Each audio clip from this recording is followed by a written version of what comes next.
đó. Đó. Vào cái nó xin nó. Cái kia nó vào cái kia.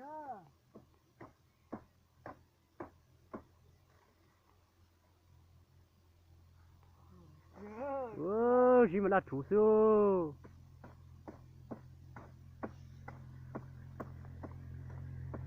Ôi sao nhiều con là nhỏ xíu à?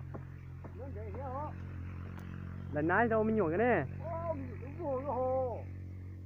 Giờ nhiều con nhỏ xinh thế, mà ta đánh na tu hả? Mà ta đánh na tu thế rồi. Dạ mà. Có đánh na tu.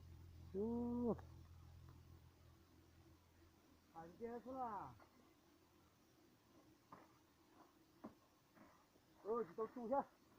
Chỉnh xuống bên gì thế này nè. Gì. Có sao chia chỉ chịu cho anh đó thôi coi. Chưa, lật tay mua. Đi chưa? Mama không đi. Mama có phát triển là cũng. Có chở đó quê. Tôi sẽ ý của nó ra rồi. Ý thì nó tôi đã hay đó. Phải đi kìa nó. Để chơi một to nữa.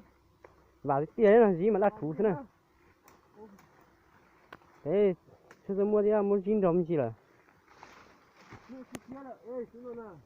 Nó sửa rồi nó xuống nè.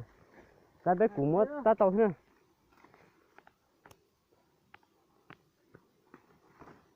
Đó, giờ cả là tàu. Ê, sao tao mua đi mua tao làm gì tu là? Gì thế của chị à? Sao tụi kia? Vô. Sao kia? Rồi mà tao ít lọc cá rồi, mua cá thì tiền đấy chỉ mua nó nè. Đi mua đâu có xe đâu. Rồi. Nhưng khi nó tôi nó bé do thế này. Nào mình nhủ đó. Nào nhiều đó, chịu nhiều nó. Các tổng mua xưa. Tổng mua xuống nó bây giờ của nhớ xin đẹp thế này. Nó xin đẹp sao? Để mua xuống đông đó, nó chấm màu mà. Này lùng hư. Nó chấm màu mà da thế này. Thế cũng có một cái chút luôn. Thế giờ nó mù. Chế, nhưng mà bé tôm té thôi. Nó té ta rồi gì? Muốn nó đánh ta rồi đó, chế đó. Đó. Nó mà tí là muốn đánh tí hả? Nó mà ít chữ chứ muốn tao muốn đáo nữa. Nó là tiền đấy không? Nhưng là chả thế đâu. Muốn nữa. Ôi giời. Một tí chưa rồi. Chúng cái này màu này. Hả mà không gì mà. Có chỉ số vỏ những màu sữa rồi đến giờ mà những vỏ những màu đúng rồi ha. Ôi giời, và ta.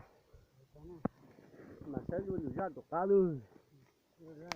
Này nó thấy tuần gì ra tộc cá bây giờ mua đuôi nè.